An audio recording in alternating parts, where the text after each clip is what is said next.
നമ്മുടെ സ്വന്തം ലാലേട്ടൻ്റെയും സത്യനന്ദിക്കാടിൻ്റെയും കോംബോയിൽ വന്ന ഏറ്റവും പുതിയ സിനിമയായ ഹൃദയപൂർവ്വത്തിൻ്റെ 12ാം ദിവസത്തെ കളക്ഷൻ റിപ്പോർട്ടാണ് ഈ വീഡിയോയിലൂടെ അവതരിപ്പിക്കുന്നത്. അതിനു മുൻപായിട്ട് നിങ്ങൾ ചാനൽ സബ്സ്ക്രൈബ് ചെയ്തിട്ടില്ലെങ്കിൽ ഉറപ്പായിട്ടും സബ്സ്ക്രൈബ് ചെയ്യണേ. ജനഹൃദയം കീഴടക്കിയ ഈ ഒരു ചിത്രം വലിയ രീതിയിലുള്ളൊരു കളക്ഷൻ തന്നെയാണ് ഓണ ദിവസങ്ങളിൽ നേടിയിരിക്കുന്നത്. നിലവിൽ വേൾഡ് വൈഡ് ആയിട്ട് ഈ ചിത്രം നേടിയിരിക്കുന്നത് 65 കോടിക്ക് മുകളിലാണ്.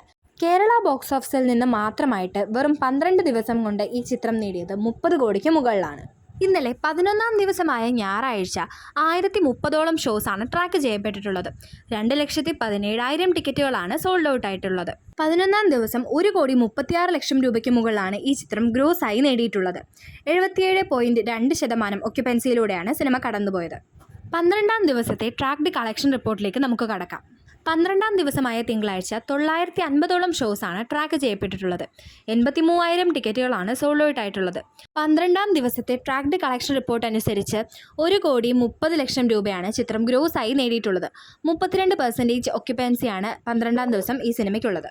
കുടുംബ പ്രേക്ഷകരുടെ മനസ്സുകൾ കീഴടക്കിയ മോഹൻലാലിൻ്റെ ഏറ്റവും പുതിയ സിനിമയാണ് ഹൃദയപൂർവ്വം. 100 കോടി ക്ലബിലേക്ക് ഈ സിനിമ അടുത്തുകൊണ്ടിരിക്കുകയാണ്. അങ്ങനെയാണെങ്കിൽ മൂന്നാമത്തെ അല്ലെങ്കിൽ ഹാട്രിക് 100 കോടി ക്ലബിലേക്കാണ് ലാലേട്ടൻ കയറുന്നത്. അപ്പോൾ വീഡിയോ ഇഷ്ടപ്പെട്ടാൽ ലൈക്കും ഷെയറും സബ്സ്ക്രൈബും ചെയ്യണേ.